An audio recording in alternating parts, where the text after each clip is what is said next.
What's up, people? I'm George, and this is the Collecting News, the show where I bring you my top picks for this week in collecting. So before we get started, make sure you hit that like button and subscribe to catch more videos like this. I come out with the Collecting News every single Wednesday in the evening, usually between 8 and 10 o'clock at night. So definitely subscribe to catch more of our shows.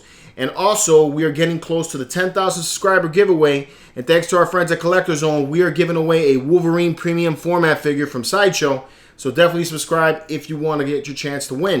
And with all that out of the way, let's get into the show. So first up, we have Tree from Iron Studios.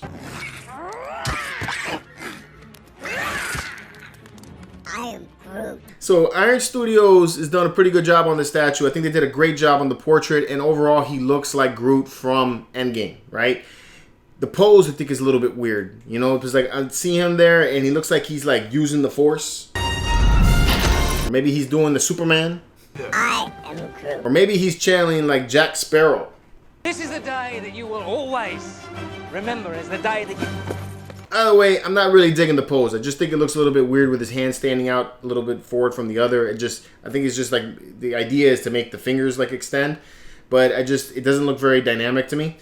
I would prefer him to be like more of a like forward pose or something a little more aggressive. I think that would be look a little bit cool, especially since it's going to be matched up with a bunch of the other Avengers, and they're all kind of like in a battle stance. So I think that would look really nice with this one. That being said, for a 1/10 scale statue, I think it's got a lot of really nice detail. And like I've stated before in previous videos, Iron Studios kills it when it comes to the 1/10 scale line. You know, lots of nice texture going on here. Like I stated before, the portrait is fantastic. And it's a nice little bite-sized statue that you can put together with other pieces so that you can get one big diorama after you're all said and done. So I think that's a really nice addition here. So this statue is running between $95 and $99 depending on where you pick it up. That's my thoughts on Groot. What do you guys think about this one? All right, and Sideshow Collectibles is giving us a Sabertooth premium format figure.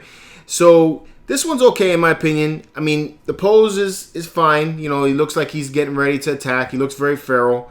Honestly, with the portrait that you get with the collector's version, he kind of has like a Sasquatch look in my opinion. Very big upper torso in comparison to the legs.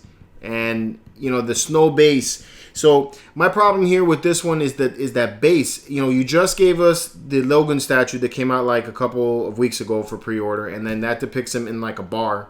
And then you also have the Wolverine premium format statue that has him on top of a Sentinel.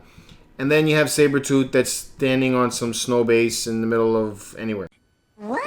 Since Sabertooth is most likely to be paired with Wolverine because he's his mortal enemy, you know, it would be nice that they had him in the same scene, especially with like Logan that just released. It would be cool if he was in the bar with Logan. And I think that would have been a nice option for this one.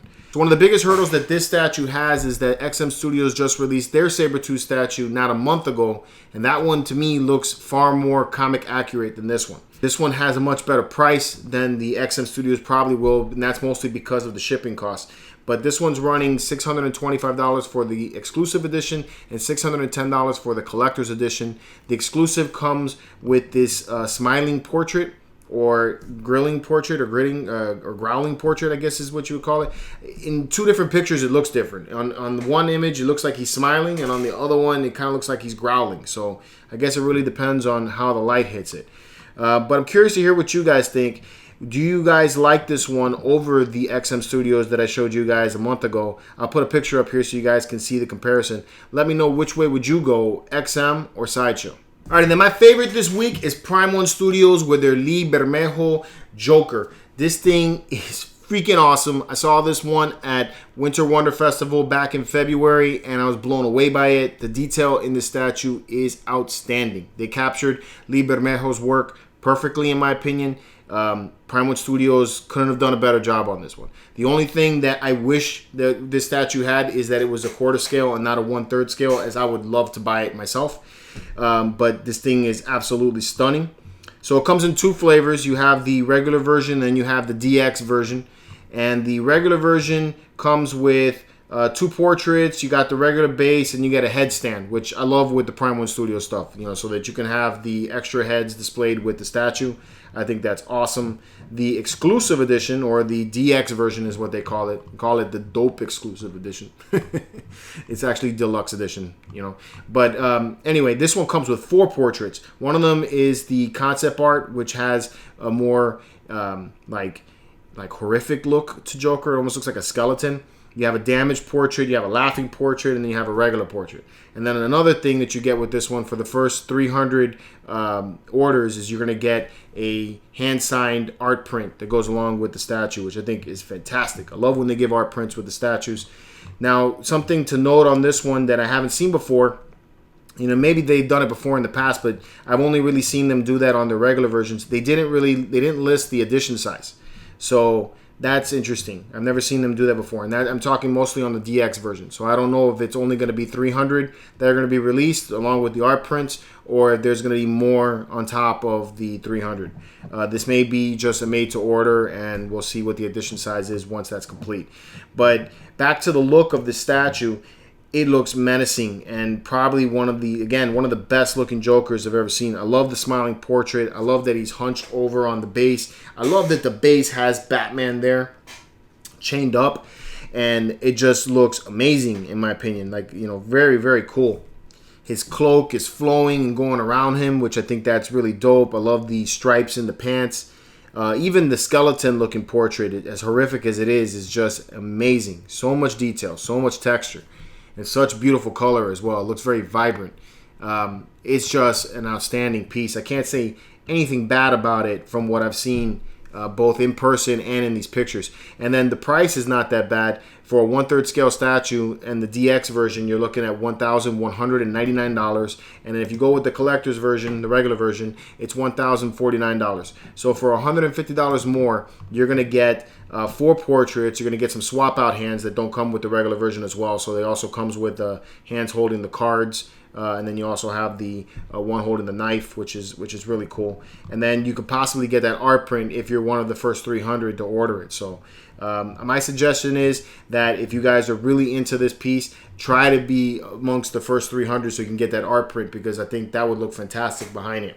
So really, really cool piece. I'm envious of all of you guys that are able to get it, because the only thing that's holding me from getting this piece is the size. It's really big, you know. So I did check the shipping cost for you guys. So shipping here to Florida, if I was to take and get the 1 to 3 month plan, they're slow mover shipping, you're looking at $118. That's freaking amazing, you know, coming from Japan. That's awesome. And then if you want to get it in 1 to 3 weeks, it's $100 more. I think it was like $230 is what it came out to. So about another $140 is what it would cost you. And that's me in Florida, so that's a little bit further than most of you guys in the United States. I'm like at the very end of the United States.